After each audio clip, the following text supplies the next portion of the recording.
Bismillahirrahmanirrahim.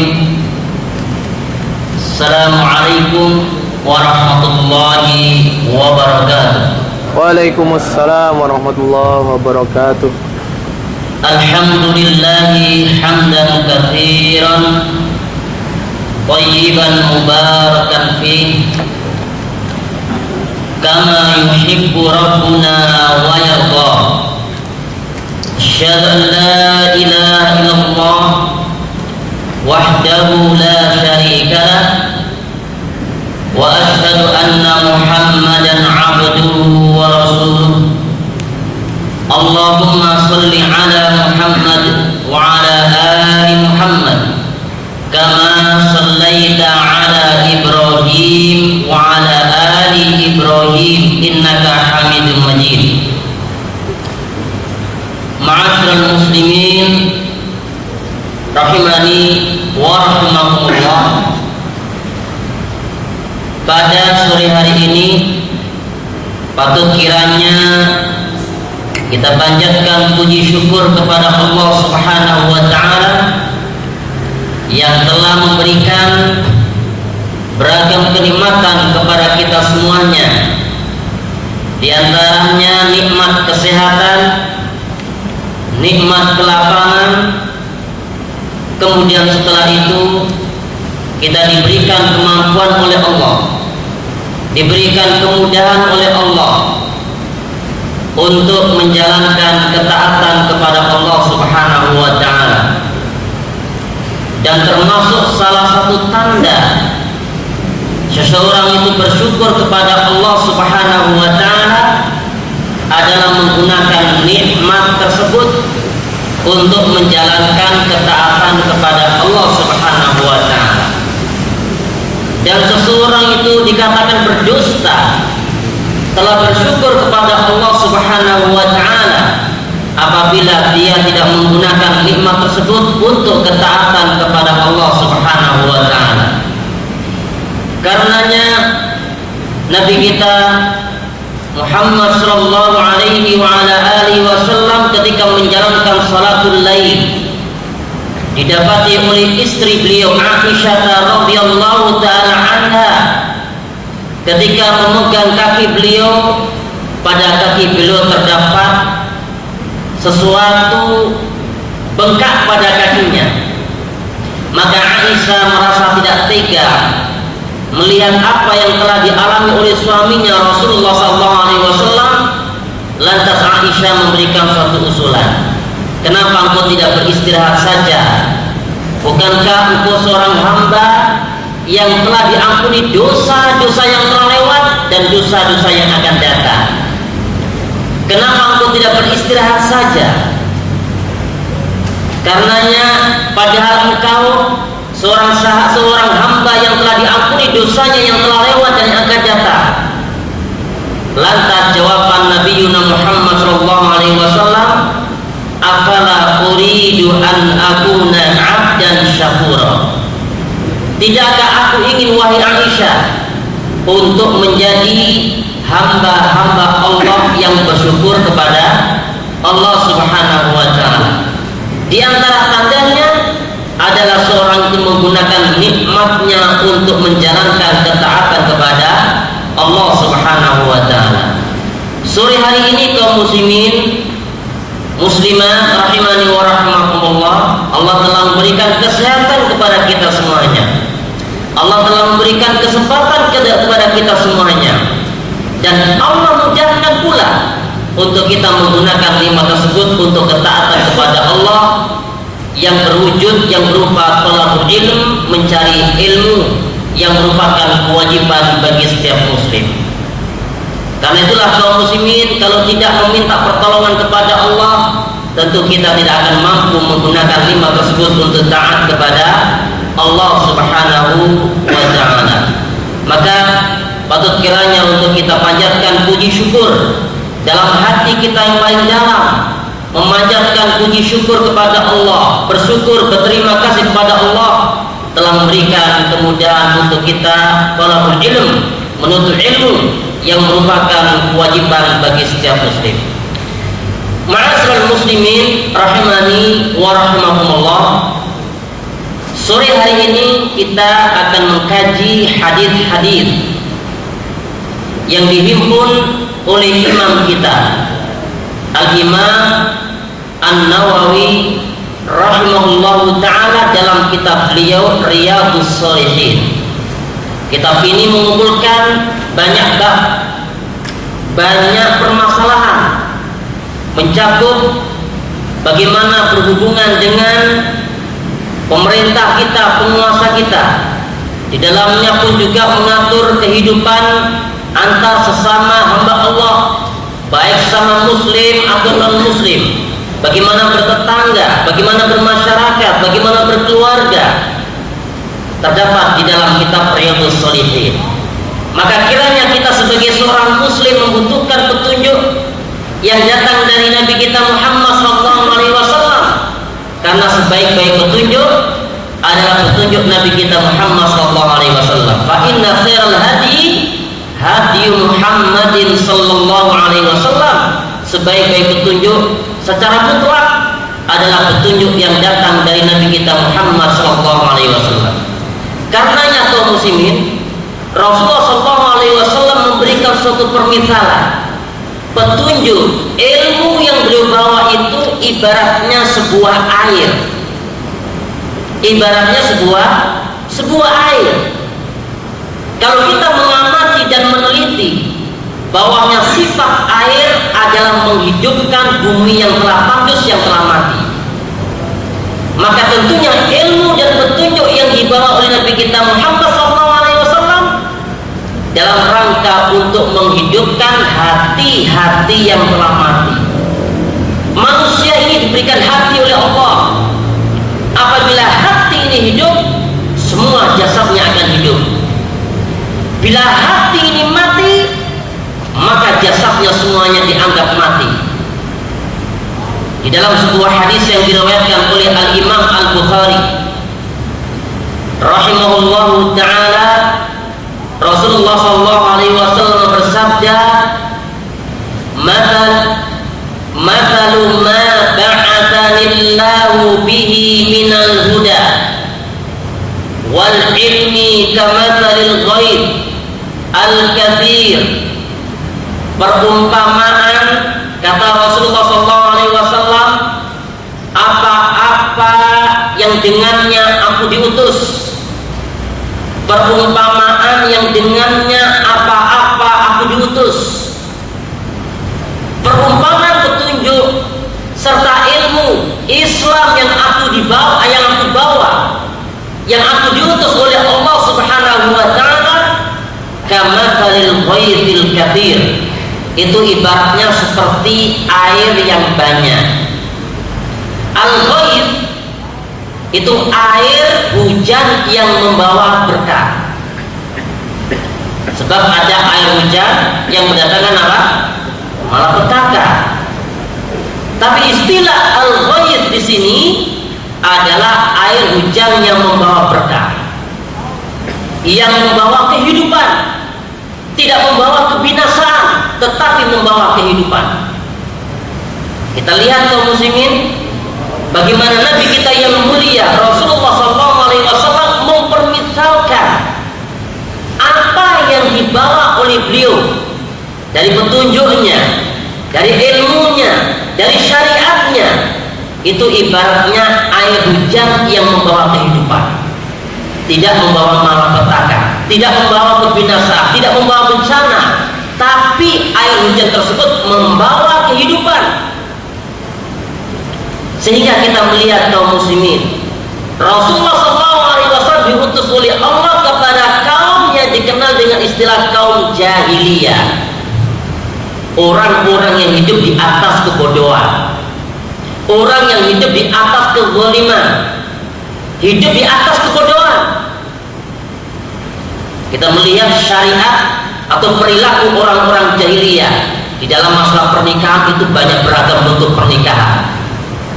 Nah, sama sekali pernikahan yang terjadi bukan dalam rangka untuk menjaga kehormatan wanita, bukan dalam rangka untuk menjaga keturunan, tidak.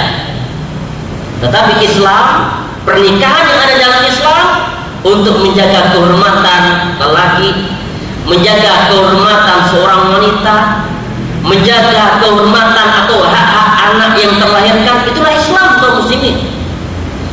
Tetapi orang-orang jahiliyah yang hidup di atas pergodaan, tidak. Wanita itu menjadi objek. Anak yang terlahir pun juga hak-haknya tidak terjaga. Itu keadaan orang jahiliyah. Kemudian di antara mereka saling berperang, saling menzalimi. Tidak ada hak yang terjaga pada mereka. Harta tidak terjaga. Kemudian harga diri mereka tidak terjaga. Kemudian darah yang ada mereka tidak terjaga. Tetapi Islam, kata Rasulullah SAW, Islam dalam rangka untuk menjaga tiga perkara ini. Hartanya terjaga, harga dirinya terjaga, dan darahnya pun juga terjaga. Itu Islam. Maka ketika Rasulullah SAW diutus kepada kaum yang demikian keadaannya, kaum muslimin, kalau kita melihat di antara para sahabat dulu juga alumnus mereka, termasuk orang-orang yang hidup di atas kebodohan, kehidupannya saling menzalimi di antara yang lainnya, tidak memberikan hak di antara yang lainnya. Tetapi tatkala mereka mendapatkan hidayatul Islam, mendapatkan petunjuk dari Nabi kita Muhammad, mendapatkan ilmu, mendapatkan syariat dari Nabi Muhammad SAW, menjadilah mereka adalah seorang sahabat yang mulia. Bahkan di antara mereka ada telah dijamin masuk surga. Di antara mereka dikenal dengan orang yang paling baik setelah Nabi Muhammad SAW. Nah, yang dulu dalam keadaan brutal, keras, tetapi ketika masuk Islam, kerasnya itu terarah pada hal-hal yang positif. Ada di antara mereka pula orang-orang yang punya sifat royal, dermawan, dan ini sifat mereka. Tetapi kedermawan mereka setelah masuk Islam pada perkara-perkara yang sifatnya positif, tidak negatif. Dan demikian keadaan daripada para sahabat Rasulullah SAW sebelum masuk Islam. Maka ketika mereka itu masuk Islam, hati mereka menjadi hidup, sehingga mereka menjadi orang-orang yang terbaik sepeninggal Rasulullah SAW. Maka apa yang dikatakan oleh Rasulullah, bahwasanya ilmu, petunjuk, syariat yang dibawa oleh Nabi kita Muhammad SAW itu ibaratnya seperti air yang membawa kehidupan. Maka kewajiban bagi kita sebagai seorang muslim untuk mengejar, untuk senantiasa mempelajari hadis-hadis Rasulullah, karena hadis-hadis tersebut adalah sumber kehidupan bagi setiap muslim. Semakin seseorang itu mengenal syariat, semakin hidup hatinya. Dia tahu haknya dia dengan Allah, dia tahu haknya dia dengan sesama hamba Allah, sesama muslim. Dia tahu haknya dia dengan sesama makhluk Allah yang lain, kepada binatang, kepada alam, kepada hewan, kepada sesama non-muslim pula, dan sebagainya. Karena hatinya telah hidup dengan petunjuk yang dibawa oleh Nabi kita Muhammad SAW. Sehingga kaum muslimin, petunjuk yang dibawa oleh Nabi Muhammad perlu untuk kita pelajari bersama, untuk kita gali bersama, untuk kita pelajari bersama, agar hati kita menjadi hidup seperti generasi-generasi yang hidup bersama Nabi kita Muhammad sallallahu alaihi wa ala alihi wasallam. Begitu penting tentang hadis-hadis Rasulullah sallallahu alaihi wasallam yang perlu kita pelajari bersama. Jangan sampai ada anggapan bahwasanya hadis Rasulullah itu dikatakan nomor 2 setelah ayat suci Al-Quran. Tidak. Allah dan Rasulnya tidak membedakan antara Al-Quran dengan sunnahnya. Bahkan Rasulullah SAW mengatakan di dalam sebuah hadis, "Taraktu fikum amrayni ma in tamassaktum bihima lan tadillu abada." Aku tinggalkan 2 pegangan untuk kalian selama kalian berpegang teguh dengan keduanya. Tidak mengatakan salah satu dari keduanya. Tidak mengatakan yang pertama ini, yang kedua ini, tidak. Selama engkau berpegang dengan keduanya, kalian tidak akan tersesat selama-lamanya. Kenapa demikian kaum muslimin? Karena kedudukan Nabi kita Muhammad SAW terhadap Al-Quran itu statusnya sebagai penafsir yang ada di dalam Al-Quran. Bahkan dikatakan oleh para ulama bahwasanya hadis sunnah Rasul itu lebih banyak menafsirkan apa yang terdapat di dalam Al-Quran.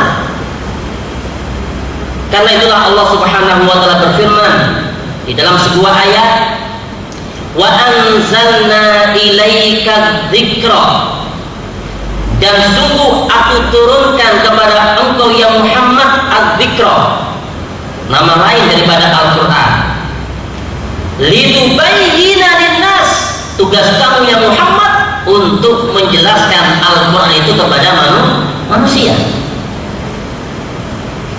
Apa yang dijelaskan oleh Nabi kita Muhammad SAW? Lafadznya tidak ada yang dirubah. Datang malaikat Jibril memberitahukan, menurunkan wahyu oleh malaikat Jibril, lafadznya disampaikan begitu oleh Rasulullah SAW. Tidak ada perubahan sama sekali. Demikian pula tidak hanya dengan lafadznya saja, maknanya pun juga difahami apa yang telah disampaikan oleh malaikat Jibril kepada Nabi Muhammad SAW, sehingga lafaz dan makna itu tidak ada perubahan sama sekali, dan itu telah disampaikan malaikat Jibril kepada Nabi Muhammad SAW. Tugas Nabi Muhammad lewat sunnahnya, hadisnya, perilaku kehidupannya itu sesungguhnya menjelaskan apa yang terdapat di dalam Al-Quran.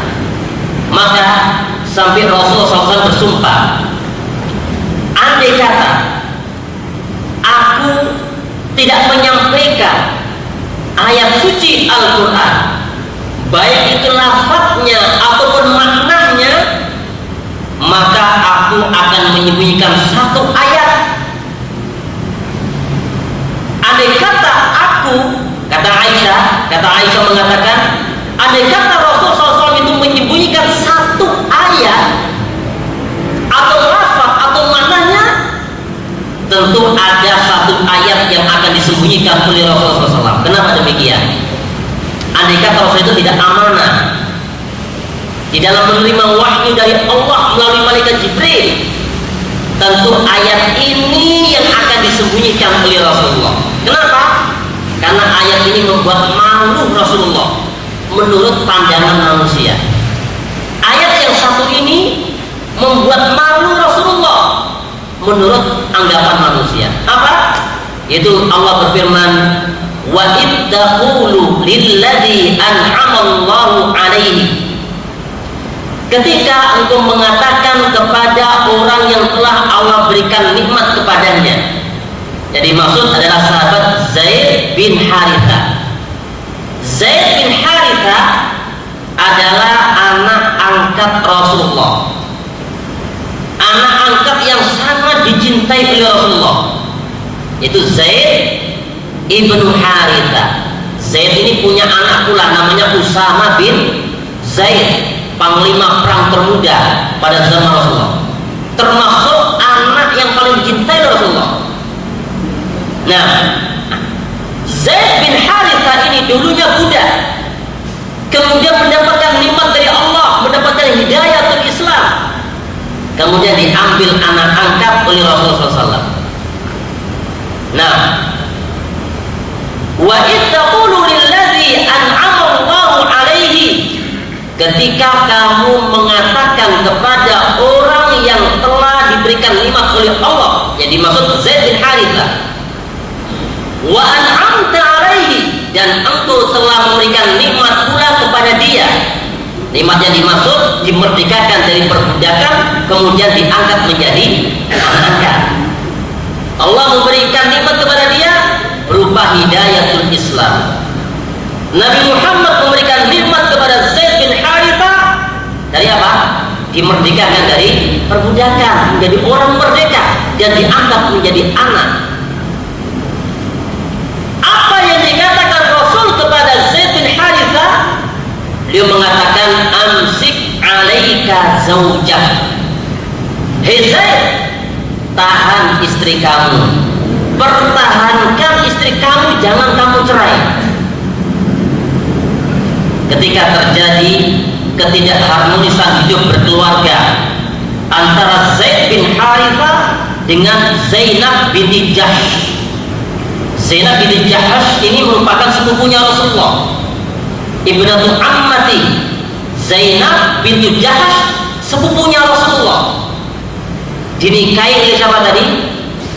Zaid bin Harithah. Siapa Zaid bin Harithah? Anak angkat Rasul.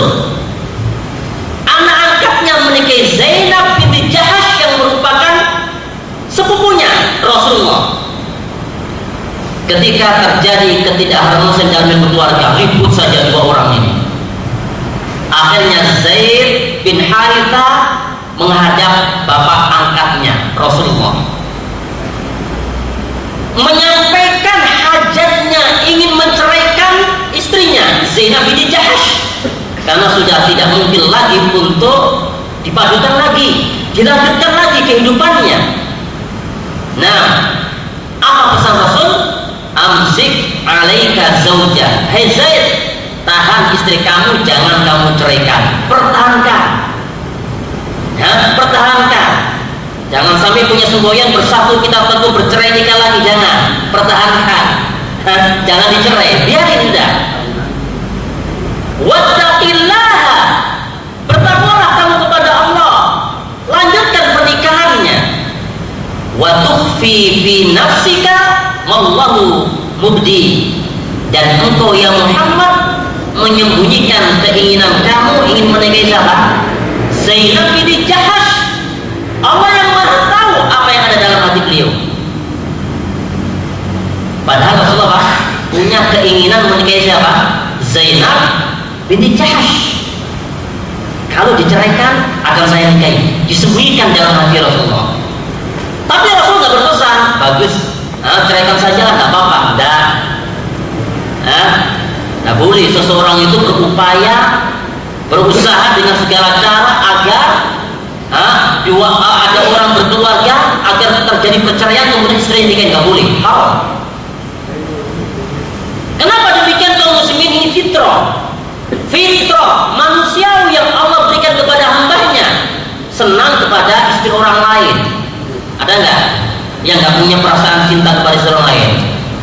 Yang mengaku enggak, bohong, dusta. Itu manusiawi, naluri, nggak mungkin bisa ditolak. Nah, cuma karena sudah milik orang lain, berarti apa? Ditahan, nggak boleh diganggu gugat begitu saja. Tapi kalau ada kecintaan, ini istrinya orang sana, orang cantik, ada perasaan begitu. Anak bangsawan, keturunan ini dan sebagainya, ada dalam hati. Ya. Tapi tidak boleh ada upaya bagaimana terjadi perceraian. Boleh-boleh saja, wajar. Maka Rasul mengatakan amsik alaika zaujah, tahan istri kamu. Padahal apa? Rasulullah punya keinginan kuat ingin menikahi siapa? Zainab binti Jahsh kalau diceraikan. Tapi Rasulullah nggak ada upaya dengan cara apapun agar terjadi perceraian. Malah menasihati, tahan istri kamu, tahan, pertahankan istri kamu. Nah, wa takshanna wallahu haqqan taksha, kamu takut kepada omongan manusia, kata Allah. Sementara yang Muhammad yang wajib, yang berhak kamu takut ya Allah. Nah, falamma qada Zaidun minha waqara, ketika Zaid sudah menunaikan tugasnya, selesai urusannya, diceraikanlah istrinya tadi. Zawwajnakaha, Allah menikahkan Rasulullah dengan Zainab binti Jahsh, yang menjadi wali adalah Allah Subhanahu wa ta'ala. Likai la yakun 'alal mu'minina haraj fi azwaji ad'iyaihim, agar jangan menjadi keberatan bagi orang yang beriman untuk menikahi bekas istri anak angkatnya. Jadi tidak mengapa, Pak, menikahi mantan istri anak angkatnya. Sekarang saya tanya, menurut pandangan manusia bagaimana? Kok tega banget ya? Istri anak angkatnya diambil juga, Menurut pandangan manusia ini nggak umum. Tapi Allah memberikan hukum, boleh, silakan.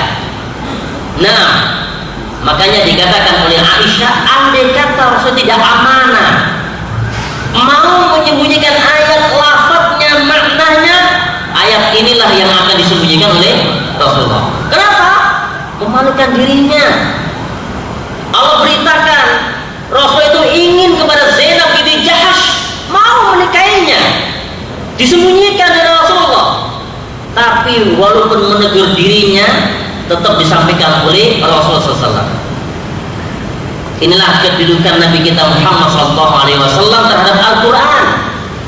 Maka tidak boleh dipisahkan antara Al-Quran dengan hadis, karena hadis merupakan penjelas daripada Al-Quran. Karenanya kaum muslimin, kalau ada orang yang mengatakan cukup Al-Quran sebagai pegangan hidupku, jelas menyelisihi apa yang telah kita sampaikan. Hadis Rasul itu menjelaskan lebih banyak apa yang ada dalam Al-Quran.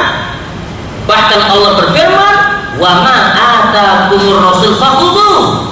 Apa yang didatangkan oleh Nabi Muhammad, yang dibawa oleh Nabi Muhammad, ambil. Wa ma nahakum anhu fajtanibu. Dan apa yang dilarangnya, tinggalkan. Ini pernyataan Allah di dalam Al-Quran. Apa yang ada pada Nabi Muhammad, ambil. Dan apa yang ditinggalkan, dijauhi, itu tinggalkan. Apakah ada kaum muslimin penyimpangan pemikiran yang hanya mengatakan berpegang teguh pada Al-Quran saja? Ada. Bahkan Nabi kita mengkhabarkan akan datangnya orang-orang yang punya pemikiran cukup Al-Quran sebagai pegangan hidupku. Hadis nggak perlu. Hadis nggak perlu. Bagaimana kita menjalankan sholat? Bagaimana kita menjalankan wudhu? Bagaimana kita membayar zakat? Bagaimana kita terjadi perdamaian antara orang kafir dengan kaum muslimin? Bagaimana terjadi gencatan senjata? Bagaimana tawanan dan sebagainya? Bagaimana perbudakan dan sebagainya? Bagaimana ada hubungan keluarga yang retak? Apa solusinya? Telah dijelaskan di dalam sunnah Nabi kita Muhammad Sallallahu Alaihi Wasallam. Maka di dalam sebuah hadis yang diriwayatkan oleh sahabat Mahdi Karim, Rasulullah SAW mengatakan, ala inni utitul kitaba wa mithlahu ma'ahu. Riwayat Abu Dawud, sesungguhnya aku mendapatkan Alkitab, Al-Quran, dan yang semisal daripada Al-Quran. Itu hadis sunnah Rasulullah SAW. Ala yushiku rajulun syab'anu ala arikati. Akan datang suatu zaman nanti, ada seseorang yang sedang kenyang bertelekan di atas dipan mereka. Yaqul, sambil mengatakan, alaikum bihadzal Qur'an. Cukup bagi kalian berpegang teguh dengan Al-Quran saja. Hadisnya sahih. Fama wajadtum fihi min halalin fa'illu. Apa yang kalian dapati kehalalan dalam Al-Quran, halalkan. Wa ma wajadtum fihi min haramin faharrimu. Dan apa yang kalian dapati hal-hal yang diharamkan dalam Al-Quran, maka kalian harus mengatakan haram. Nah, ini akan datang suatu zaman. Baik ada seseorang itu menolak hadis secara parsial, ya, secara parsial. Oh, ini nggak masuk akal, oh ini keluar akal, ini nggak mungkin, ini mungkin. Nah, tidak. Nah, apabila datang hadis yang sahih dengan sanad yang sahih, maka itu harus diterima. Nah, inilah kaum muslimin, pentingnya kita mempelajari hadis Rasulullah. Jangan sampai anggapan kita kok pelajarannya cuma hadis-hadis saja. Yang penting itu tafsir Al-Quran.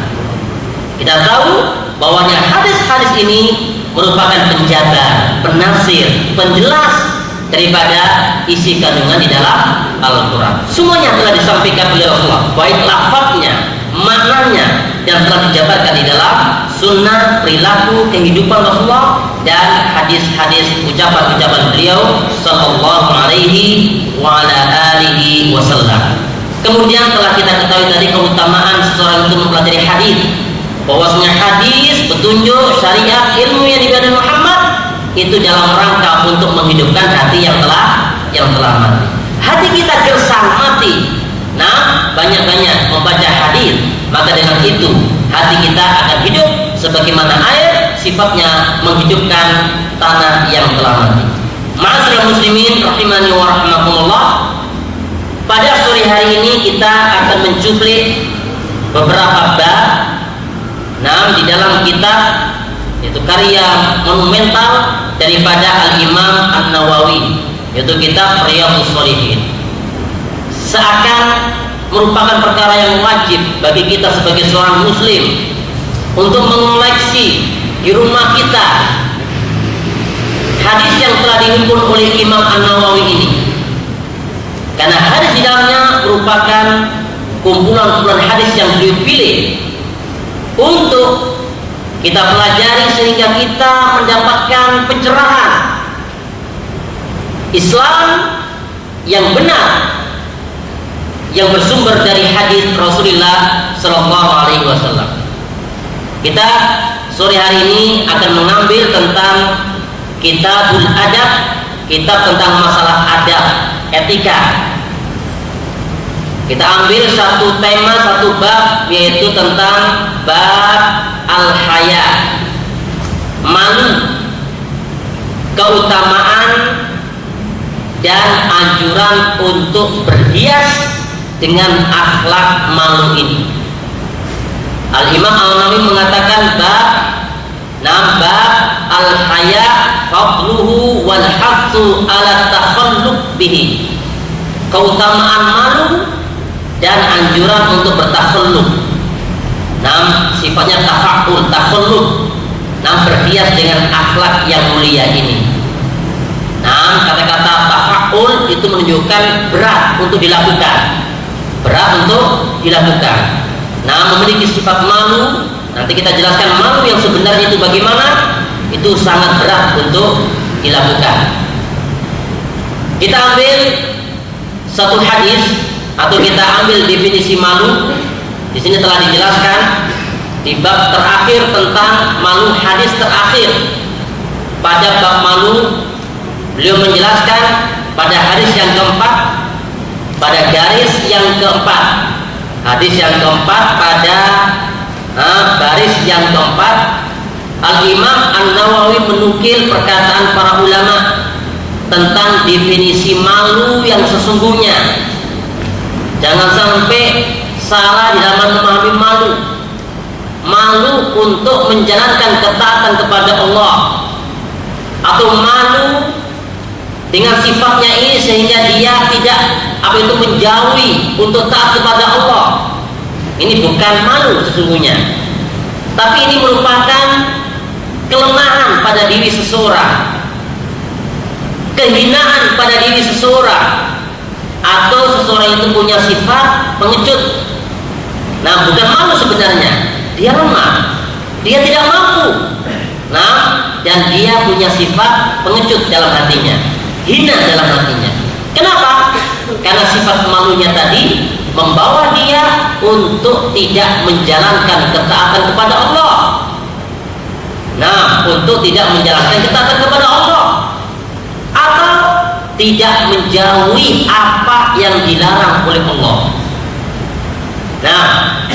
Kalau kita melihat kaum muslimin sekarang, pada zaman sekarang ini, fitnah bagi seorang lelaki, kata Rasulullah, yang paling besar adalah fitnah nisa. Fitnah kaum hawa, wanita, yang sekarang ini wanita sama saya tidak punya rasa malu. Ini benar, tidak punya rasa malu. Kenapa? Perbuatannya tersebut membawa dia untuk menerjang apa yang dilarang oleh Allah, membuka aurat. Menerjang apa yang dilarang oleh Allah, kewajibannya ditutup, dibuka. Ini sama sekali tidak punya rasa malu. Padahal kalau kita melihat dalam sebuah hadis tentang seorang wanita dalam Riyadhus Shalihin, tentang kitab As-Sabr, kesabaran, ada seorang wanita yang datang ke pekuburan. Ada seorang wanita yang mengatakan kepada Rasulullah, "Ya Rasulullah, aku terkena penyakit kesurupan." Seorang wanita terkena penyakit apa? Kesurupan, epilepsi. Kalau kita melihat orang yang sedang terkena kesurupan atau epilepsi, ayat itu tak sadarkan diri dia. Ya Rasulullah, doakan kepada Allah agar penyakitku ini disembuhkan oleh Allah. Nah, agar penyakitku ini disembunyikan oleh Allah. Kenapa? Karena kalau datang penyakitku ini, aku tidak sadarkan diri dan auratku terbuka. Coba bayangkan, dia akan mengeluhkan dua perkara: sakitnya dia dan apa? Khawatir auratnya terbuka. Ya Allah, doakan kepada Allah agar disembuhkan penyakitku ini. Nah, sehingga auratku tidak terbuka. Maka Rasul memberikan suatu pesan: aku akan berdoa kepada Allah untuk menyembuhkan kamu. Nah, tetapi kalau kamu bisa bersabar dengan penyakit kamu, kamu mendapatkan surga. Mana yang kamu pilih? Menderita sakit ayan atau epilepsi, atau kamu bersabar di atas penderitaan kamu, tetapi kamu mendapatkan surga? Kira-kira milih mana? Kalau kita milih yang nampak aja ya, sembuh aja dulu deh, nanti ibadahnya. Enggak. Ini lebih memilih, lebih baik aku menderita penyakitku ini. Aku bersabar, tapi aku mengharap pahala di sisi Allah dengan takdir yang telah ditentukan kepada aku. Milih apa? Surga. Lalu datang lagi kepada Rasulullah, ya Rasulullah, cuma satu yang aku minta doakan kepada Allah, jangan sampai auratku terbuka. Jangan sampai apa? Auratku terbuka. Yaitu auratnya terbuka itu ada alasan. Apa? Karena sakit. Alasan syar'i, karena sakit, tak sadarkan diri. Tapi masih punya rasa malu dia, auratnya takut terbuka. Nah, sekarang wanita sekarang, sakit, nggak sakit, memang sengaja dibuka auratnya. Nah, kalau dulu sahabiah yang dijamin masuk surga tadi sakit, khawatir aurat terbuka, dia minta kepada Rasul satu saja didoakan: saya bersabar atas penderitaanku sakit, tapi saya minta doakan agar auratku tidak tersingkap. Ini punya rasa malu. Nah, malu kalau menerjang apa yang dilarang oleh Allah Subhanahu wa Ta'ala. Baik. Disebutkan oleh Al-Imam An-Nawawi di sini, kata beliau, qala al-ulama'u, para ulama telah berkata, haqiqatul haya, hakikat rasa malu yang sebenarnya adalah khuluqun. Malu itu perangai. Malu itu apa? Perangai. Kalau kita melihat malu merupakan perangai, para ulama membagi dua. Sifat malu yang merupakan perangai tabiat manusia. Yang kedua, sifat malu yang dibuat-buat oleh manusia. Ya, ada manusia sifatnya apa? Pemalu, itu sifatnya pada dia. Nah, yang kedua, sifat malu dibuat-buat, diupayakan, diusahakan. Jadi yang mendapatkan pahala pada bagian yang kedua, sifat malu yang diusahakan. Nah, kalau manusiawi dia biasa, dia pemalu memang. Tapi yang diusahakan ini yang mendapatkan pahala di sisi Allah Subhanahu wa Ta'ala. Sifat malu yang pertama tadi yang merupakan tabiat manusia, bisa dia mendapatkan pahala apabila malunya tadi diarahkan, ditujukan, untuk dia menjaga perintah Allah dan menjauhi apa yang dilarang oleh Allah. Digunakan untuk ketaatan kepada Allah. Nah, jadi yang malu, sifat malu adalah khuluqun, merupakan perangai yab'atsu ala tarkil qabih. Malu yang sebenarnya merupakan perangai yang bisa memotivasi orang untuk meninggalkan perkara yang buruk. Meninggalkan perkara yang buruk. Ya, kebiasaannya merokok. Merokok itu baik atau buruk, Pak ya? Tergantung ya. Gitu, tergantung dokternya atau pabriknya, Pak. Yang merokok bayar. Katanya membuat katanya buruk Pak itu, mengibatkan penyakit katanya. Yang membuatnya. Nah, dia kebiasaannya buruk merokok dia, menghancurkan dirinya sendiri. Padahal Allah berfirman, "Wala tulqu bi aydikum ila tahluka." Hei orang yang beriman, kalau kamu beriman, jangan kalian menjerumuskan diri kalian kepada kebinasaan. Masya Allah, Islam mengajarkan gak boleh hambanya itu menjerumuskan kepada kebinasaan, gak boleh. Nah, membunuh diri gak boleh. Islam menjaga harga diri seorang, menjaga jiwanya, menjaga darahnya, itu Islam. Nah, dia malu untuk meninggalkan apa? Yang buruk. Ya. Malu yang sebenarnya dia harus berani meninggalkan yang buruk. Malu saya, ini buruk harus saya tinggalkan. Itu hakikat malu sebenarnya. Nah, wa yamna min at-taqsir fi haqqi dzil haqq, dan menghalangi dia untuk tidak menunaikan hak-hak yang menjadi kewajibannya. Nah, jadi kalau orang punya malu, dia terhalangi untuk tidak menunaikan hak orang lain, harus tunaikan hak orang lain. Nah, berarti dia punya sifat malu. Kalau orang suka tidak mau menunaikan hak orang lain, hanya orang lain atau hanya kepada Allah, dia tidak punya rasa malu. Maka di sini kesimpulannya, malu sifat yang mulia. Sehingga sifat malu ini dikelompokkan oleh Rasul, dimasukkan di dalam perkara iman. Kenapa? Hadis yang pertama nanti akan kita pelajari, al-haya'u syu'batun minal iman. Malu itu bagian daripada iman, salah satu bagian dari amalan iman. Kenapa disamakan, disatukan, dijadikan termasuk bagian daripada iman? Orang yang punya iman, orang yang punya iman, dia akan meninggalkan perkara yang buruk. Orang yang punya iman, dia akan menunaikan kewajiban dia kepada Allah atau kepada sama manusia. Itu iman. Berarti malu termasuk bagian daripada iman. Berarti apa? Malu pun juga posisinya seperti iman. Orang punya malu, dia adalah orang yang malu kalau dia menerjang apa yang dilarang oleh Allah, tidak mau meninggalkan yang buruk. Orang yang punya malu adalah orang yang suka menunaikan hak yang telah menjadi kewajiban dia. Nah, karena itulah malu ini termasuk bagian daripada iman. Sebagaimana iman mencegah seseorang dari perkara yang buruk, memotivasi seseorang untuk melakukan perkara yang baik.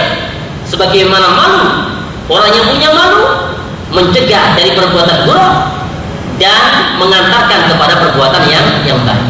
Itu sifat malu yang sebenarnya. Nah, kapan sifat malu ini semacam ini tumbuh? Sifat malu semacam ini tumbuh dengan malunya dia menunaikan kewajiban. Dengan sifat malunya dia meninggalkan perkara yang buruk. Diterangkan di sini, Al-Imam An-Nawawi menukil ucapan daripada Abu Qasim Al-Junaid rahimahullah, seorang ahli fikih dari negeri Baghdad. Beliau menukil, al-haya'u ru'yatul ala. Malu itu dengan melihat karunia Allah. Begitu besar karunia Allah kepada kita, maka kita kewajibannya menunaikan kewajiban kepada Allah, meninggalkan perkara-perkara yang dilarang oleh Allah, karena begitu besar karunia Allah kepada hambanya. Kalau orang tahu karunia Allah yang sangat agung, yang sangat besar, yang sangat banyak diberikan kepada hambanya, dia akan merasa malu di hadapan Allah. Kenapa saya tidak bersujud kepada Allah? Kenapa saya tidak memenuhi panggilan Allah? Kenapa saya masih menerjang perintah Allah? Sementara setiap hari, setiap detik, setiap masa, setiap hari, setiap detiknya Allah senantiasa memberikan kehidupan kepada hambanya. Nah, pertama, malu itu yang bermakna tadi itu muncul dengan seseorang itu melihat apa? Nikmat Allah yang begitu besar. Yang kedua, ru'yatut taksir, mengintrospeksi diri bahwasanya kita semuanya terlalu meremehkan, terlalu jauh dari membalas kebaikan yang telah Allah berikan nikmat-nikmatnya kepada kita semuanya. Coba Pak, kalau kita hitung nikmat Allah 24 jam kita diberikan ruh, gratis cuma-cuma oleh Allah, diberikan kesehatan. Coba jatuh sakit, kena vertigo saja luar biasa Pak. Kena vertigo, migrain saja, wah luar biasa, nikmat semuanya kayak hilang Pak. Padahal cuma sehari saja menderita vertigo atau migrain, nikmat yang dulu-dulu seperti hilang semuanya. Nah, nikmat kesehatan seperti hilang semuanya. Nah, kalau kita lihat begitu banyak nikmat kesehatan ini, berapa sih dalam sehari kita bersujud kepada Allah? Nah, 5 kali kita menjalankan sholat dalam sehari. Nah, sementara nikmatnya terlalu banyak yang diberikan kepada kita semuanya. Ya, dengan melihat karunia Allah, dengan melihat kekurangan kita, tumbuhlah sifat malu ini di hadapan Allah Subhanahu wa Ta'ala, sehingga sifat malu yang sebenarnya memotivasi seorang untuk meninggalkan keburukan yang dilarang oleh Allah dan memotivasi seseorang untuk menjalankan perintah Allah. Nah, ini malu yang sebenarnya. Kita baca hadis. Yang pertama, hadis diriwayatkan oleh Ibnu Umar, Ibnu Umar radhiyallahu anhuma, dari Ibnu Umar, semoga Allah meridhoi keduanya. Keduanya yang dimaksud Ibnu Umar dengan bapaknya Abdullah Ibnu Umar. Keduanya merupakan sahabat. Abdullah sahabat, Umar bin Khattab sahabat. Gelarnya, doanya untuk orang sahabat radhiyallahu, Allah meridhoinya. Kalau Allah sudah mengaridho, kira-kira masuk surga enggak? Pasti. Kalau Allah sudah ridho kepada hambanya, pasti masuk surga. Maka gelarnya para sahabat radhiyallahu anhuma. Siapa yang menggelari? Allah sendiri menjulukinya. Sabiqunal awwaluna minal muhajirin wal ansar. Orang-orang pendahulu kita, dari orang-orang muhajirin dan orang-orang ansar. Walladzina tabauhum bi ihsan, dan yang mengikutinya jalan mereka dengan baik, para tabi'in. Nah, Allah katakan radhiyallahu anhum, Allah ridho kepada mereka. Nah, pasti jaminan masuk surga. Ya, kalau Allah sudah menjuluki mereka ridho kepada mereka, maka tidak sepatutnya kita sebagai seorang muslim untuk menjelek-jelekan sahabat, apalagi melaknat, apalagi mengkafirkan. Nah, tidak sepatutnya kita sebagai seorang muslim. Nah, anna Rasulullah sallallahu alaihi wasallam, bahwasanya Rasulullah sallallahu alaihi wasallam marra ala rajulin minal ansar, melewati salah seorang dari kaum Ansar, wa huwa ya'idhu akhahu fil haya, yang saat itu sedang menasihati saudaranya yang punya sifat malu. Saudaranya pemalu, dinasihati. Apa nasihatnya? Kalau kamu malu terus itu membahayakan diri kamu. Sifat pemalu itu membahayakan diri kamu.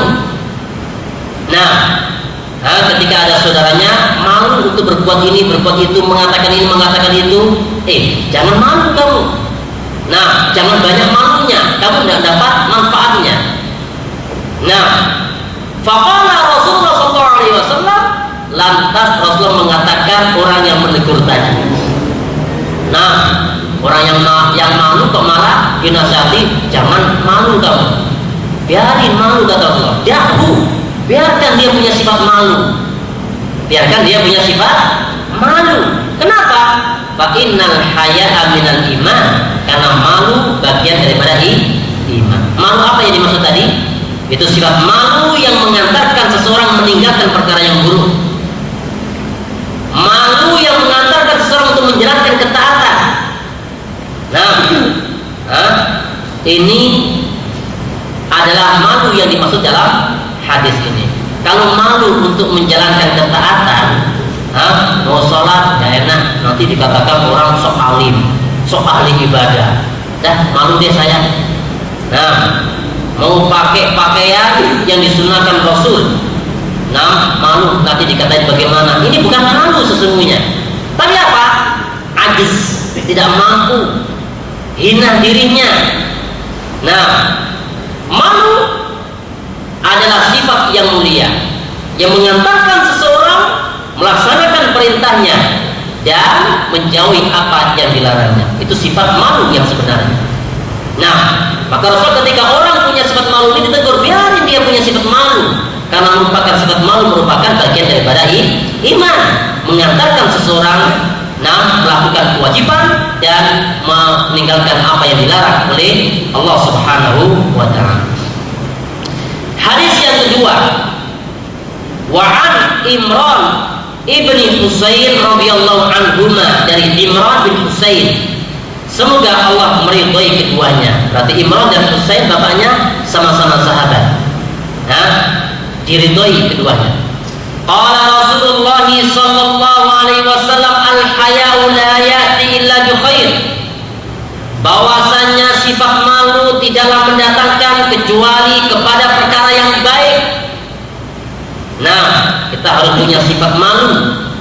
Nah, malu apabila kita tidak menjalankan perintah Allah, malu untuk menerjang larangan Allah. Nah, malu yang demikian tidak ada datang kecuali membawa seseorang itu kepada kebaikan. Nah, tadi kita katakan, kapan muncul seseorang itu punya sifat malu demikian? Dengan melihat apa? Karunia Allah, nikmat Allah yang begitu besar kepada kita. Selanjutnya, melihat diri kita, begitu sangat minimnya kita di dalam menjalankan ketaatan kepada Allah, sementara nikmatnya terus setiap saat mengalir, mengucur kepada hambanya, sehingga merasa malu untuk tidak membalas, menjalankan kewajiban kepada Allah dan menjauhi apa yang telah dilarang oleh Allah Subhanahu wa ta'ala. Hadis yang ketiga, dari sahabat Abu Hurairah radhiyallahu ta'ala anhu. Abu Hurairah terkenal dengan nama julukannya Abu Hurairah. Nama sesungguhnya adalah Abdurrahman bin Sakhr. Ada sahabat itu yang terkenal dengan julukannya Abu Bakar. Abu Bakar As-Siddiq itu bukan namanya Abdullah bin Utsman. Cuma terkenalnya dengan julukannya Abu Bakrin. Abu Hurairah juga demikian, bukan namanya Abdurrahman bin Sakhr, julukannya Abu Hurairah. Kenapa dikatakan Abu Hurairah? Hurairah itu artinya kucing kecil. Dia ini sahabat Abu Hurairah ini suka bawa kucing kecil. Dia punya lengan baju yang cukup besar. Dia suka memasukkan kucing di dalam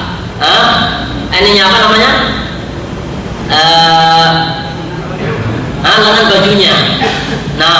Hirun itu kucing, makanya dia dijuluki Abu Hurairah. Ali bin Abi Thalib juga panggilannya Abu Turab. Turab itu tanah. Itu masalahnya ketika terjadi masalah dengan Fatimah. Fatimah siapa ini? Putri Rasulullah. Ada masalah, ya biasa. Bumbu orang berkeluarga demikian masalah. Ini bumbunya orang berkeluarga, ribut dan sebagainya. Nah, setelah ribut akan manis. Kalau nggak ada ribut, nggak manis sudah. Nah, ya. Akhirnya Ali bin Abi Thalib pergi ke masjid. Tidur di tanah tersebut. Dibangunkan Rasulullah, ya Abu Turab, ya Abu Turab. Nah, yang dimaksud adalah Ali bin Abi Thalib. Baik. Abu Hurairah radhiyallahu taala anhu, sahabat yang paling banyak meriwayatkan hadis. Nah, padahal masuk Islamnya itu pada akhir-akhir. Nah, karena beliau berusaha untuk mendapatkan ilmu daripada Rasulullah. Makanya kaum muslimin, sahabat yang paling banyak dicaci, dicerca oleh kaum Syiah siapa? Abu Hurairah. Kenapa? Karena banyak menukil meriwayatkan hadis daripada Rasulullah. Demikian pula upaya orang-orang orientalis, orang kafir untuk menghancurkan Islam itu menghancurkan ulamanya. Kalau perawi hadisnya tidak punya kredibilitas, nah, ya, ulama nggak punya kredibilitas. Kira-kira diambil ilmunya nggak? Nggak diambil ilmunya. Bagaimana? Dijatuhkan dulu kredibilitasnya. Nah, dituduh macam-macam yang korupsi, kayak ini dan sebagainya. Ketika kredibilitasnya tidak ada, ilmunya tidak akan diambil. Begitu caranya. Demikian pula karena Abu Hurairah ini banyak meriwayatkan hadis, berusaha untuk dicaci maki, dijelekkan, dituduh macam-macam. Agar apa? Orang tidak percaya kepada Abu Hurairah. Kalau tidak percaya, hadisnya tidak akan diambil. Itu propaganda orang kafir, orang talis di dalam menghancurkan Islam. Nah, ulamanya dihancurkan, ulamanya dicaci maki. Nah, kalau ulamanya yang menukil hadis itu tidak dipercaya, tidak akan diambil ilmunya.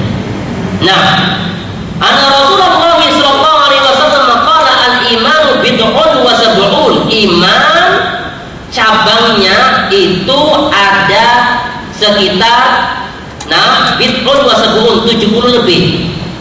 Atau 60 lebih cabang keimanan. Fa'afdaluha, yang paling utama dari cabang keimanan adalah seseorang mengucapkan kalimat la ilaha illallah. Tidak ada sesembahan selain Allah. La ilaha, tidak ada sesembahan. Illallah, kecuali Allah. Satu kesatuan yang tidak boleh dipisah. Nah, kalau orang mengatakan la ilaha, tidak ada sesembahan, teis. Kalau orang mengatakan hanya Allah, belum tentu yang lainnya tidak disembah. Boleh jadi yang lainnya disembah. Tetapi kalau mengatakan tidak ada sesembahan yang berhak kecuali Allah, ini namanya tauhid. Mengisahkan sesembahan itu hanya untuk Allah Subhanahu wa ta'ala. Yang paling utama mengucapkan kalimat la ilaha illallah. Dan kalimat ini kaum muslimin bisa memberikan manfaat kepada orang yang mengucapkan kalau dia tahu maknanya. Kalau orang mengatakan la ilaha illallah kalau tidak tahu artinya, bermanfaat nggak? Orang bisa mengucapkan bahasa Inggris no smoking, no smoking, bener nggak? Bener pokoknya no smoking, tapi nggak tahu artinya, bermanfaat nggak kira-kira? Nggak akan manfaat. Kalimat la ilaha illallah itu akan memberikan manfaat kalau orang itu tahu maknanya. Kalau nggak tahu maknanya, cuma dia. Nah, yang kedua, setelah tahu makna, diyakini. Ya, kalau tahu makna nggak meyakini, ya nggak ada manfaatnya. Nah, kemudian apa? Tunduk dengan konsekuensi maknanya. Maknanya tidak ada yang berhak untuk disembah, hanya Allah. Tidak ada ibadah yang dimurnikan kecuali hanya untuk Allah. Itu maknanya. Maka tunduk menjalankan konsekuensinya. Itu akan memberikan manfaat. Kalau hanya mengucapkan saja, tidak ada manfaat. Kayak tadi itu. Orang bisa bahasa Jawa, tapi bisa baca Latinnya. Nah, apa kabar bro? Gimana kabarnya bro? Ada bahasa Jawa, bisa baca dia, kan nggak tahu maknanya, nggak manfaat, nggak ada manfaatnya. Nah, ya, jadi la ilaha illallah itu tidak hanya mengucapkan saja, tapi apa? Tahu maknanya, diyakini, tunduk dengan konsekuensinya, dan menjalankan konsekuensinya. Itu yang dimaksud dengan kalimat la ilaha illallah yang memberikan manfaat kepada yang mengucapkannya. Wadnaha imatatul adza 'anil thariq. Cabang iman, amal iman yang paling rendah adalah menyingkirkan rintangan di jalan. Singkirkan rintangan. Coba sampai masalah ini kaum muslimin, umat Islam diajarkan, ya, buru-buru menyingkirkan, malah apa? Malah ngasih rintangan, ya Pak. Itu bukan Islam. Nah, berusaha menyingkirkan. Kalau orang itu tidak bisa berbuat baik, jangan apa? Membuat keburukan. Ya, jangan membuat keburukan. Itu Islam. Nah, ini syariatnya paling rendahnya amal iman itu menyingkirkan sesuatu yang merintangi seseorang. Wal haya'u syu'batun minal iman, dan rasa malu yang sudah kita jelaskan merupakan cabang daripada iman. Iman, dengan iman seseorang itu tertahan diri untuk menjalankan, menerjang larangan Allah. Dengan iman seseorang mampu menjalankan perintah Allah. Malu pun juga demikian. Malu yang syar'i, yang sesungguhnya dengan malu seseorang itu tidak berani menerjang larangan Allah. Dengan malu seseorang itu semakin menjalankan perintah Allah. Hadis yang terakhir, An Abi Sa'id al-Khudri radhiyallahu anhu. Abu Sa'id juga namanya Sa'ad bin Sinan. Sa'ad bin Sinan radhiyallahu anhu qala kana Rasulullah sallallahu alaihi wasallam asyaddu haya'an. Rasulullah itu minal azra, manusia yang paling pemalu daripada al-azra, gadis yang dalam pingitan. Atau gadis sekarang, gadis dulu itu sangat malu sekali. Gadis yang dalam pingitan, yang sedang dipinang sembunyi di ruang tidurnya, sangat malu. Karena itulah kaum muslimin Islam mensyariatkan kalau orang menikah dengan gadis, menginapnya berapa? 7 hari. Untuk apa? Untuk menjinakkan, biar malunya hilang. Tapi kalau menikah dengan janda, maksudnya itu Jawa Sunda, bukan janda, Jawa Sunda. Ada sop janda itu kan, sop janda, sop Jawa Sunda. Baik. Kalau menikah dengan janda cukup apa? 3 hari. Kenapa? Malunya sudah luntur. Gadis kan. Itu diatur dalam Islam, Pak. Masalah hubungan saja diatur dalam Islam. Rugi umat Islam itu hanya identitas saya Muslim, tapi ajarannya nggak dipakai, rugi betul.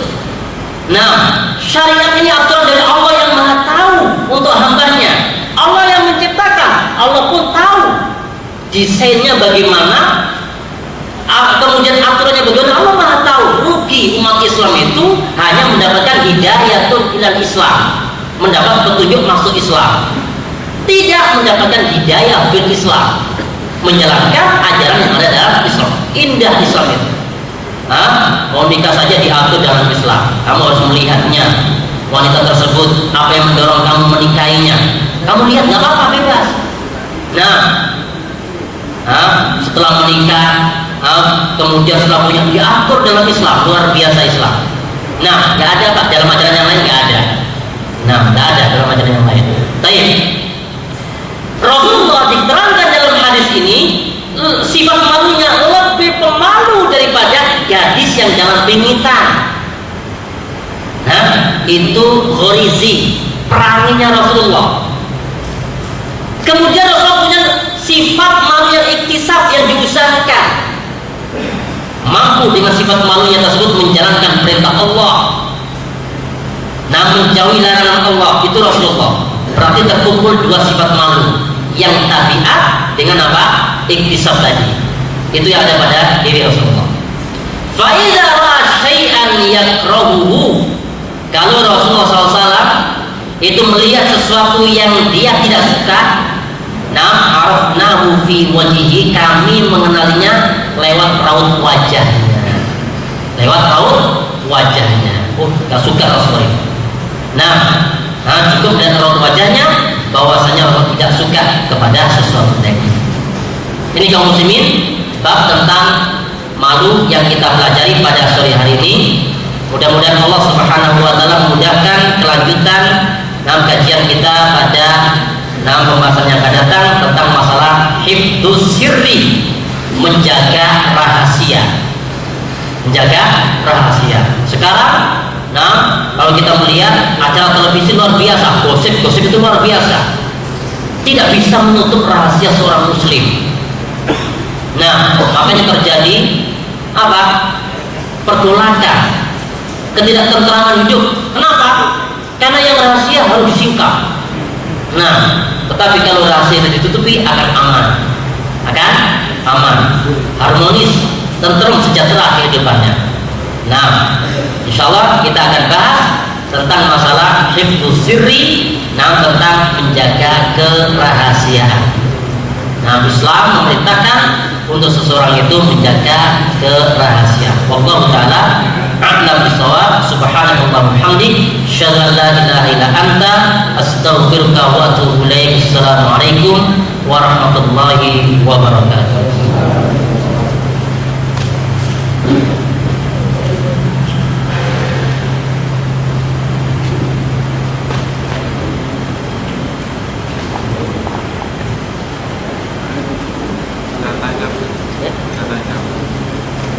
Maghrib. Ada waktu Ustaz, 15 menit. Oh, Masya Allah. Silakan Pak. Nanti kalau saya bisa jawab, saya jawab. Kalau tidak, panitia nanti yang jawab. Panitia. Tanggung jawab atau panitia Pak? Ya, betul. Silakan. Kalau ada pertanyaan, Ya, Ustaz. iya silakan. Assalamualaikum warahmatullahi wabarakatuh. Waalaikumsalam warahmatullahi wabarakatuh. Saya tertarik Pak tadi Urian Ustaz mengenai Rasulullah menikah Zainab binti Jahsy adalah walinya Allah, saksinya Allah. Bagaimana kejadian tersebut? Apakah tanpa orang tua pernikahan itu secara teknis pelaksanaan pernikahan itu seperti apa? Ya. Apakah itu berlaku hanya untuk Rasulullah saja? Sementara di zaman sekarang selalu ada pemburu mahar, ada kedua saksi dan ada wali. Mohon penjelasan tentang hal tersebut. Baik. Makasih. Amal-amal yang dilakukan Rasulullah ada yang bersifat umum untuk umatnya, ada yang bersifat khusus untuk Rasulullah. Dan ini tidak boleh ditawar. Kenapa? Ya, karena dia Rasulullah. Kenapa dia Rasulullah? Karena Allah sendiri yang memilihnya. Nah, kalau Allah sendiri yang memilihnya, Allah Maha tahu. Nah, yang terbaik untuk Rasulullah. Dan di antara manfaat hal-hal yang dikhususkan untuk Rasulullah, di antaranya Allah Subhanahu wa taala membolehkan untuk nabinya menikah lebih daripada 4. Itu hanya untuk Rasulullah. Apa tujuannya?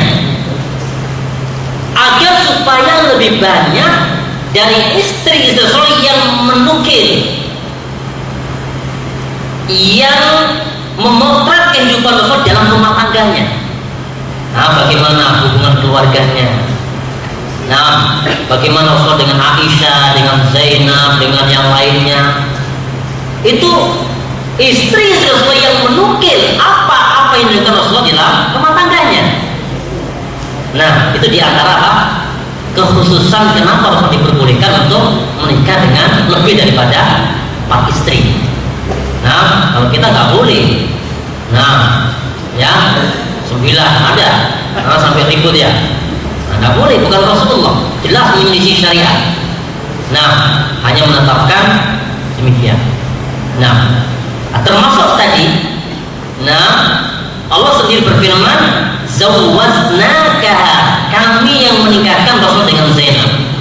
Ini merupakan perkara yang khusus untuk Rasulullah. Nggak boleh ada umatnya, nggak ada walinya. Siapa menikahkan? Allah. Nah, kapan dia dapat wahyu? Kapan dia dapat wahyu? Nah, ya, apakah dia mengaku sebagai seorang nabi, mendapatkan wahyu sehingga dinikahkan oleh Allah dengan wanita? Nah, dan ini termasuk perkara yang khusus hanya ada pada diri Rasulullah SAW. Ada tujuan-tujuannya tertentu, hikmah tertentu. Nah, kekhususan-kekhususan tersebut. Allah Taala a'lam bishawab.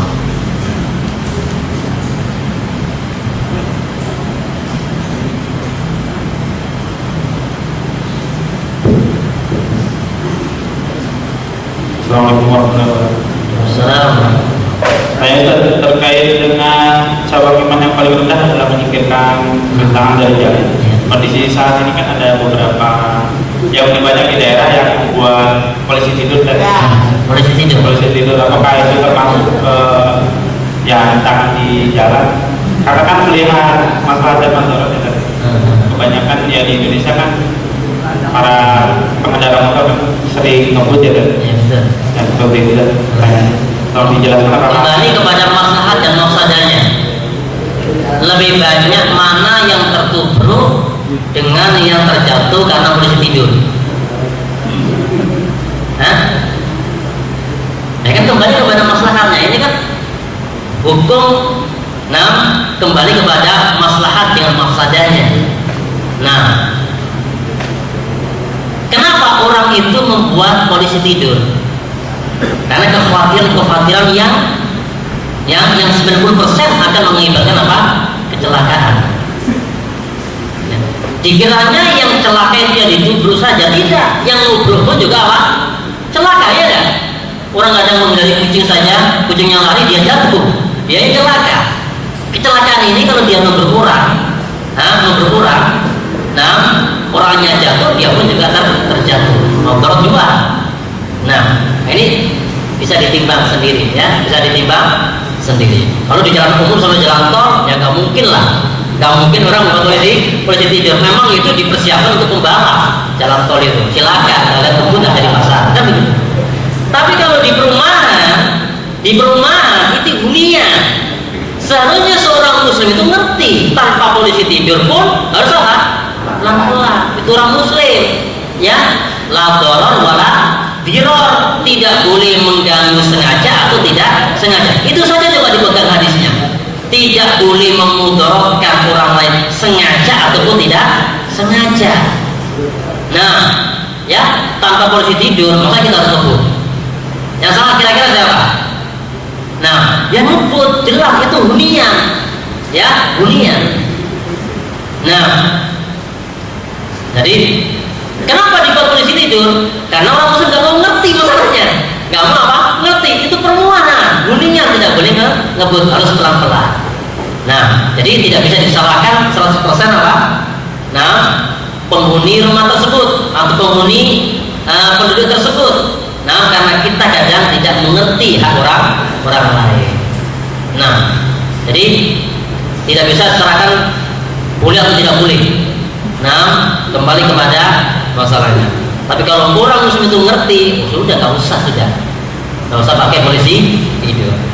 Kalau orang muslim itu mengetahui hadis, nah, la yu'minu ahadukum hatta yuhibba li akhihi ma yuhibbu li nafsihi. Tidak sempurna iman seseorang sampai dia mencintai orang lain seperti dia cinta kepada diri sendiri. Ini saja kalau kita pegang, sejahtera hidup kita. Nah, tidak akan terjadi pencurian. Orang yang mencuri berpikir gini, orang yang mencuri, kira-kira kalau barang kamu dicuri, mau nggak kamu? Kan nggak mau. Kenapa kamu biar orang kamu ambil? Kan begitu. Hadis mengatakan, nah, tidak sempurna iman seseorang sampai dia cinta kepada orang lain, cinta untuk orang lain seperti dia cinta pada dirinya sendiri. Kita nggak mau barang kita hilang, ya. Maka maling kalau dia mengerti hadis ini, udah, saya sendiri barang saya nggak mau hilang, masa saya mencuri orang lain, mau mengambil orang lain, ya. Demikian pula tadi polisi tidur. Nah, saya saja kalau punya rumah situ nggak mau kalau udara ngebut, masa saya ngebut di tempat orang lain, kan begitu. Nah, itu kembali kepada hadis tadi. Ya, sempurna iman seseorang sampai dia cinta untuk orang lain seperti dia cinta untuk dirinya sendiri. Nah, kita nggak mau. Kalau depan rumah kita got ada orang yang menaruh sampah di situ, ya, menaruh sampah di situ. Kenapa kita membuang sampah di sembarang tempat, di milik orang lain? Kan begitu. Nah, tidak beriman, sempurna iman seseorang sampai dia cinta untuk orang lain seperti dia cinta untuk dirinya sendiri. Itu saja ditanamkan dari sini, insya Allah dimanapun akan sejahtera, harmonis hidupnya, baik di masyarakat, di pabrik dan sebagainya. Nah, ada sepatu milik orang lain, ini bukan milik saya ini. Saya pun kalau milik saya diambil orang, saya nggak mau. Saya pun juga nggak mau ambil milik orang lain, karena saya nggak mau milik saya diambil orang lain. Aman, kan demikian, aman. Nah, itu satu hadis yang perlu kita amalkan. Allah Ta'ala alam bisawab.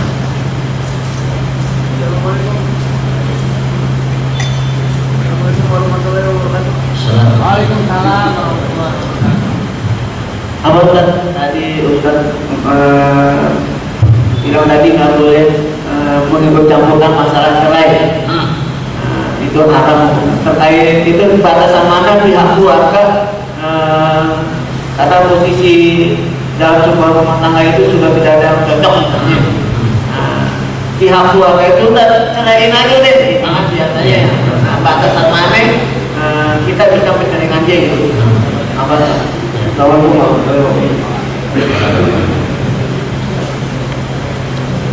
Cerai dikatakan merupakan musibah. Cerai pun juga dikatakan nikmat dari Allah. Agama Nasrani itu tidak boleh cerai, Mas. Sepanjang kalau dia sudah menikah, ya, dalam ajaran mereka nggak boleh cerai. Kira-kira bagaimana rasanya?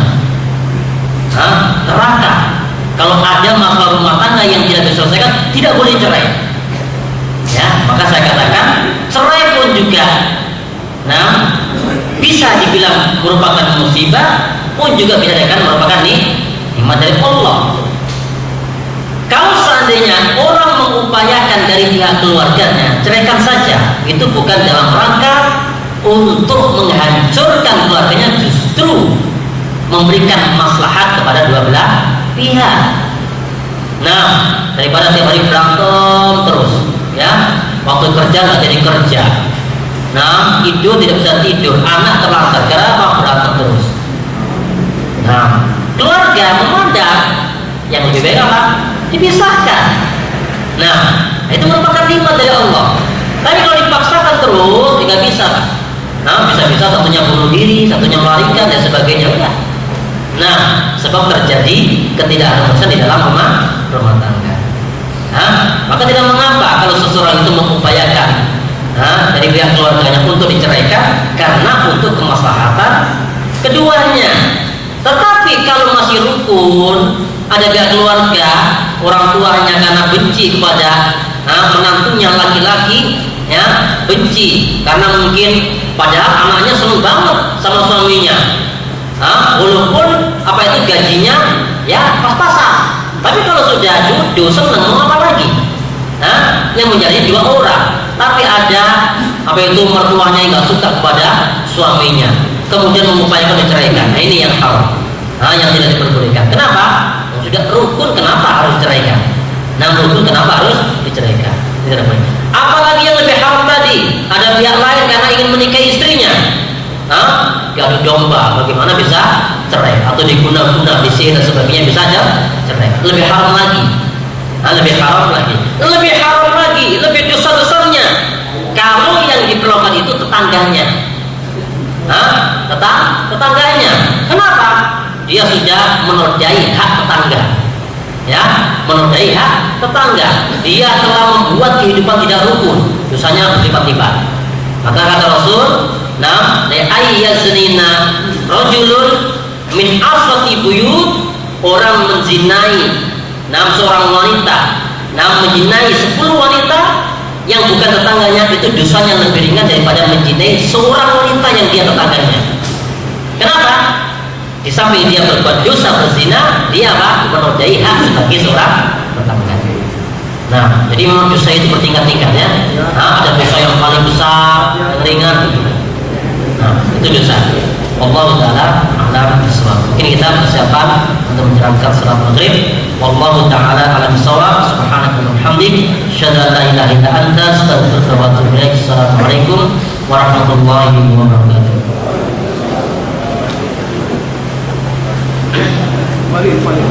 Mohon maaf kepada para jamaah untuk materi harap dikumpulkan kembali di depan, boleh di meja